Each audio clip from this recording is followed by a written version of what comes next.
ভিডিওটি কৃষকদের জন্য অত্যন্ত গুরুত্বপূর্ণ, কারণ এই ভিডিওতে এমন এমন কৃষি যন্ত্রপাতি আছে যেগুলো কৃষকদের কাজকে আরো সহজ করবে। দেখতে পাচ্ছেন এই জিনিসটা, যারা ফসল ওই বস্তাতে লোড করেন তারা কিন্তু এই জিনিসটা দিয়ে অনেক সহজেই লোড করতে পারবেন। এটা কিন্তু আবার লম্বাও করা যায়।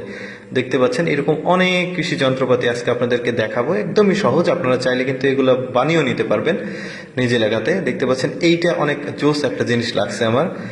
এই যে দেখুন কত সহজেই গাছের ডালপালাগুলো কেটে ফেলা যাচ্ছে। এটাকে আবার লম্বা খাটো দুইটাই করা যায়। দেখতে পাচ্ছেন করা তো আছে, খুব সুন্দরভাবে ডালপালাগুলো কাটছে। আরেকটা জিনিস দেখায়, এটা হচ্ছে সেচের সময় কিন্তু এই যে পাইপ যেটা আছে সেচ পাইপ, এটা কিন্তু জোড়তে কৃষকদের অনেক সময় লাগে। দেখতে পাচ্ছেন একদম অনায়াসে খুব সহজেই কিন্তু এটা দিয়ে জোড়ে ফেলা যাচ্ছে। এরকম আরো অনেক কৃষি যন্ত্রপাতি আপনাদেরকে দেখাবো যেগুলো বাড়িতেই কিন্তু আপনারা বানিয়ে নিতে পারবেন। লেদে গিয়ে লেদে যারা কাজ করে তাদেরকে দিয়ে বানিয়ে নিতে পারবেন। এই যে দেখতে পাচ্ছেন ভুট্টা কত সহজেই কিন্তু মানে সব সরিয়ে ফেলা যাচ্ছে, ভুট্টাগুলো কমপ্লিট করা যাচ্ছে, যেটা এমনি সাধারণ হাত দিয়ে করতে গেলে কিন্তু অনেক সময় লাগে।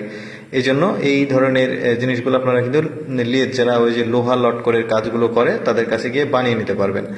এই জিনিসটা দেখুন, এই জিনিসটাও অনেক সুন্দর। গাছে কীটনাশক দেওয়ার সময় কিন্তু চারিদিকে যেই গাছে আমার প্রয়োজন হয় সেই গাছেও কিন্তু কীটনাশকটা চলে যায়। তো এইটা দিয়ে আপনারা কিন্তু অনায়াসে সার বিষ যেটাই হোক প্রয়োগ করতে পারবেন। এইটা জিনিসটা দেখায়, এই জিনিসটা আরো বেশি জোস লাগছে আমার।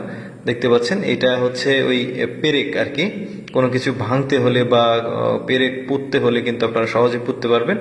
এইটা একটা খুব সুন্দর একটা জিনিস। কৃষকরা কিন্তু মাঠে কাজ করার সময় রোদ লাগে, বৃষ্টি হয়, তারপরে গাছের পাতা গায়ে লেগে, ধানের পাতা গায়ে লেগে হাত পা কেটে যায়।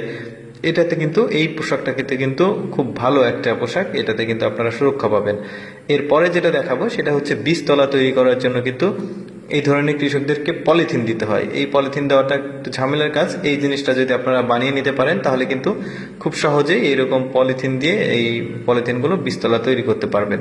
এরপরে যেটা দেখাবো এটাও খুব ভালো একটা প্রোডাক্ট, ভালো একটা জিনিস। দেখতে পাচ্ছেন খুব সহজেই আপনারা যে এই গাছের উচ্ছিষ্ট অংশগুলো রয়েছে ফসল তোলার পর এগুলো কিন্তু রোদে শুকাতে পারবেন এইটা দিয়ে। এটা কিন্তু আরও কাজ হয়, যেমন গাছের তোলা, এই যে মিষ্টি আলু তুলছে, আলু যাবতীয় গাছের গোড়া সহ তোলার কিন্তু বাদাম, এই ধরনের অনেক ফসল তুলতে পারবেন।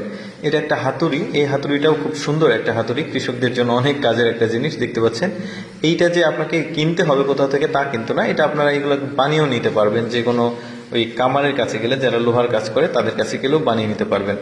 এই যে এইটা দেখুন, এটা খুব সুন্দর একটা জিনিস। আপনারা যারা ওই যে পেঁয়াজ রসুন লাগান তারা কিন্তু একটা বিষয় লক্ষ্য করেন, সময় সাপেক্ষ অনেক সময় লাগে। এটা এভাবে কিন্তু আপনারা চাইলে এই পেঁয়াজ রসুনের গাছগুলো এভাবে লাগাতে পারবেন, বা ছোট ছোট যে গাছগুলো আছে সেগুলো লাগাতে পারবেন, চারা গাছগুলো।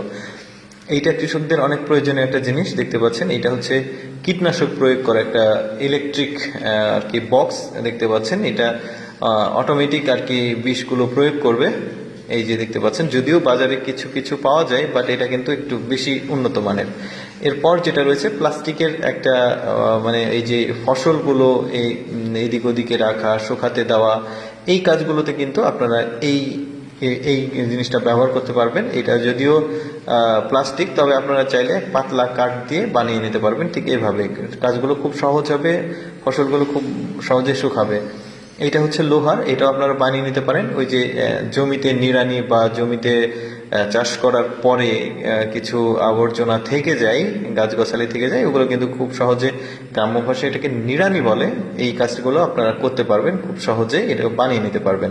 এরপরে যেটা রয়েছে এটা হচ্ছে কৃষক সহ সবাই এটাই ব্যবহার করতে পারবে। এইটা এরকম একটা চাকা, এই চাকাটা কিন্তু লেদে গিয়ে আপনারা বানিয়ে নিতে পারবেন। লেদ মানে যেখানে লোহার কাজ করে, গ্রিল বানায়, বেলকনির গ্রিলগুলো বানায়, সেগুলো তাদেরকে এই ভিডিওটা দেখালেই কিন্তু তাদেরকে বানিয়ে দেবে আপনাদেরকে। এইটাও খুব সুন্দর একটা জিনিস। এটা ফসলের ভেতরে যে এই যে দেখতে পাচ্ছেন ভুট্টা, এই যে ভুট্টাগুলো পড়ে যাচ্ছে আর যে ময়লা আবর্জনা এগুলো কিন্তু ওইটাতে থেকে যাচ্ছে। এটাও খুব কার্যকরী একটা জিনিস, এটাও কিন্তু আপনারা বানিয়ে নিতে পারবেন। সবগুলোই কিন্তু লেদে বানানো যায় যেখানে লোহার কাজগুলো করে। তারপরে এই যে এইটা ওই কাঠের জিনিসটা দিয়ে কিন্তু অনেক সমস্যা হয়। আপনারা কিন্তু লোহা দিয়ে, এটা এভাবে পাতলা লোহা দিয়ে এভাবে বানিয়ে নিতে পারবেন। মানে এগুলো তো আমাদের বাংলাদেশ, ভারত, এগুলোতে কিন্তু যারা ফসল উৎপাদন করে, চাষ করে, বিভিন্ন করে, তারা কিন্তু এগুলোর বিকল্প ব্যবহার করে, যেগুলো সময় সাপেক্ষ হয়। তো এগুলোতে কিন্তু খুব সহজে করতে পারবেন আপনারা। এইটা দেখুন, এটা কত শক্তিশালী একটা জিনিস। লোহা দিয়ে আপনারা চাইলে এইরকম করে বানিয়ে নিতে পারবেন, যে কোনো গাছ লাগানো থেকে শুরু করে ড্রেন তৈরি করা বা অন্যান্য কাজে কিন্তু আপনারা এই জিনিসটা দিয়ে খুব সহজে কিন্তু কাজগুলো কমপ্লিট করতে পারবেন। এরপরে যেটা দেখাবো সেটা হচ্ছে বসার জন্য একটা মানে চেয়ার। এটা খুব সুন্দর একটা চেয়ার, আপনি বসে কিন্তু যে কোনো কাজ করতে পারবেন। ফসল লাগানোর সময় বা পেঁয়াজ, তারপরে রসুন, এগুলো লাগানোর সময় কিন্তু একটু পরপর গিয়ে বসতে হয়। তারপরে পাতাকপি, ফুলকপির গাছ লাগানোর সময় একটু একটু পরপর বসতে হয়, মাজা ব্যথা করে। এইরকম একটা চেয়ার যদি রাবার দিয়ে আপনারা বানিয়ে নিতে পারেন, যে কোনো মোড়া বা চেয়ারে এরকম একটা ফিতা লাগালে কিন্তু আপনার কাজটা সহজ হয়ে যাবে। এরপরে যেটা হচ্ছে নিড়ানির জন্য একটা সুন্দর জিনিস। আপনাদের জমিতে যদি ময়লা আবর্জনা থাকে, এইরকম করে আপনারা বানিয়ে নিতে পারবেন। একটা কাঠের বাঁশের মাঝে এই লোহার এই জিনিসটা কামারের কাছে গেলে কিন্তু ওরা এই ভিডিওটা দেখাবেন, দেখালেই কিন্তু ওরা বানিয়ে দিবে। এরপরে যেটা রয়েছে সেটা হচ্ছে এই যে ফসল বা ঘরে তোলার পর এটা দিয়ে কিন্তু উনি দেখাচ্ছে, এটা খুব মজবুত। এটা দিয়ে কিন্তু খুব সহজেই এভাবে আসলে ফসলগুলো বস্তা লোড করা যায়। এই প্রোডাক্টগুলো কিন্তু এখন আপাতত আমাদের কাছে অ্যাভেলেবল নাই, তবে আশা করছি খুব দ্রুত আমরা এগুলোকে নিয়ে আসতে পারবো বাইরে থেকে। তো যাই হোক, আমাদের সঙ্গে থাকুন, লাইক দিয়ে পেজে, আমরা ইনশাল্লাহ এই প্রোডাক্টগুলো নিয়ে